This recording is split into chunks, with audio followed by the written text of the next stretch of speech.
Di bawah bayang-bayang Gunung Nagara, tempat sungai mengukir kisah di bumi, terletak tanah yang lahir dari pengorbanan. Pame Ung Peu, sebuah nama yang dibisikkan oleh arus waktu, ditempa oleh seorang raja yang terombang-ambing antara tugas dan takdir. Namun bagaimana sebuah batu menjadi warisan? Prabu Arbawisesa, penguasa kerajaan, menyandang mahkota yang lebih berat dari besi. Arwah ayahnya tidak berdiam di makam, tetapi di perairan yang mengancam rakyatnya. Memerintah berarti bergulat dengan para dewa itu sendiri. Tangan seorang anak laki-laki, yang kapalan sebelum waktunya, mencengkeram sebilah pedang kayu. Dengarkan tanah. Perintah ayahnya. Namun bagaimana jika tanah itu menjerit? Napas sungai berubah menjadi panas. Tepiannya membengkak seperti tulang rusuk binatang buas sebelum mengaum. Para tetua berbicara dengan nada berbisik, tetapi Arbawisesa hanya mendengar satu suara. Peringatan ayahnya, bergema dari alam baka. Kegelapan. Air. Kuburan yang ditelan amarah. Ombak Cilautraun mencakar tulang-tulang ayahnya, dan Ci Mandalakasi tertawa, ular yang lepas dari belenggu. Arbawisesa terbangun sambil terengah-engah. Beban mimpi menenggelamkannya hingga terjaga. Fajar tidak menunjukkan penghiburan. Mimpi itu bukan pertanda. Itu adalah peta. Sungai-sungai akan bertabrakan, dan hanya dia yang bisa menghentikan darah kerajaannya agar tidak tumpah ke laut. Mengalihkan sungai. Para penasihat itu mundur. Namun suara Arbawisesa memecah ketakutan mereka. Seorang raja tidak menunggu badai datang. Ia menjadi petir. Cahaya obor berkedip-kedip di tengah gemuruh sungai. Orang-orang menggumamkan doa kepada roh-roh yang tak terlihat. Ci Mandalakasi merong binatang buas yang menjaga jalannya. Malam ini, ia akan bertemu lawannya. Darah dan lepuh, namun tanah longsor itu mengejek mereka. Berbaliklah atau tenggelam. Tatapan Arbawisesa tak pernah goyah. Tenggorokan sungai akan tercekik, bahkan jika tangannya sendiri berdarah saat melakukannya. Lembah itu membentang seperti papan catur. Bagian timur landai seperti pelukan seorang ibu, bagian barat, benteng tebing. Pikiran Arbawisesa berpacu. Di sini, gigi sungai akan dicabut. Batu demi batu, mereka melawan takdir.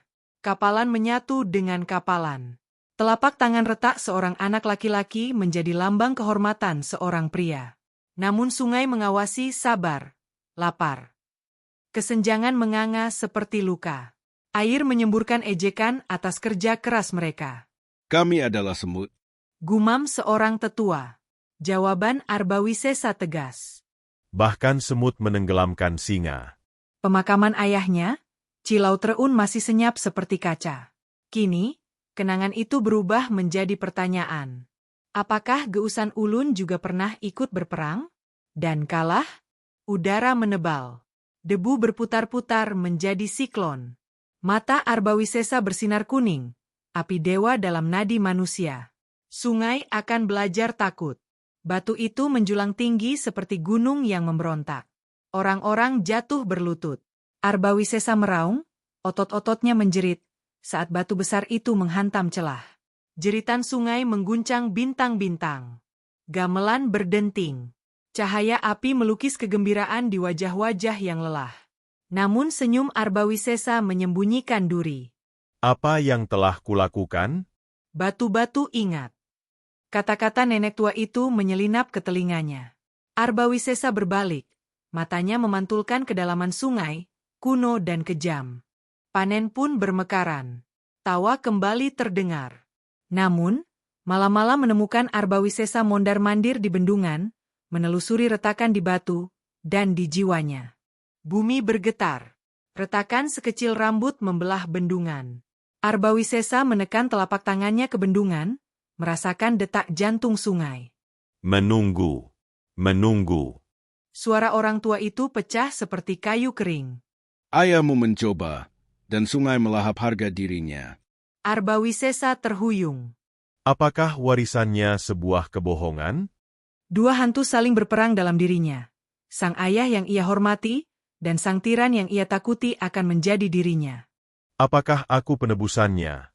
Atau gaungnya? Ci Mandalakasi melonjak. Seekor hidra terlepas. Dewan Arbawisesa melarikan diri. Namun dia tetap teguh, berbisik. Tunjukkan padaku kebenarannya. Kerisnya berkilau. Kita membatalkannya, bukan dengan kekerasan, tapi dengan kebenaran. Penduduk desa menatap. Arbawisesa menoleh ke arah Cilau Treun, sumber dan rahasianya. Gua itu menghirup udara dingin. Cahaya obor menyingkapkan ukiran. Geusan ulun, roh ular, mempersembahkan seorang anak. Napas Arbawisesa membeku. Monster apakah aku ini? Roh itu bangkit, naga air dan murka. Kamu mengulangi dosanya. Terdengar suara gemuruh. Arbawisesa terjatuh, beban generasi demi generasi menghancurkannya. Kalau begitu, biarlah aku yang menanggungnya. Darah menetes dari telapak tangannya ke batu suci. Aku tawarkan harga diriku, mahkotaku, namaku.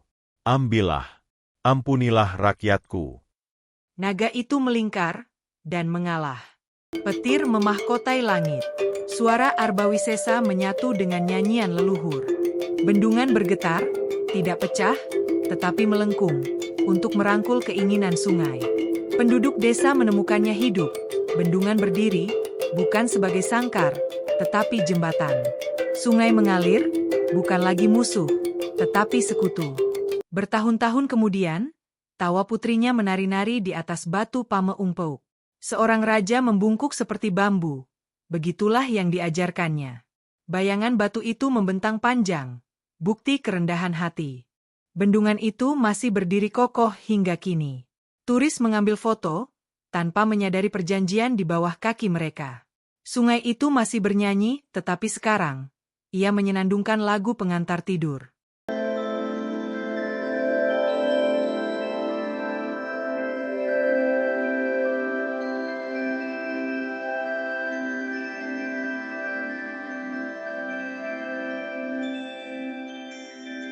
Disclaimer.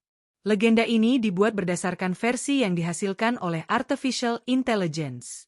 Dengan demikian ada kemungkinan terdapat perbedaan dengan legenda yang sesungguhnya. Penggambaran latar dan tokoh juga adalah ilustrasi semata.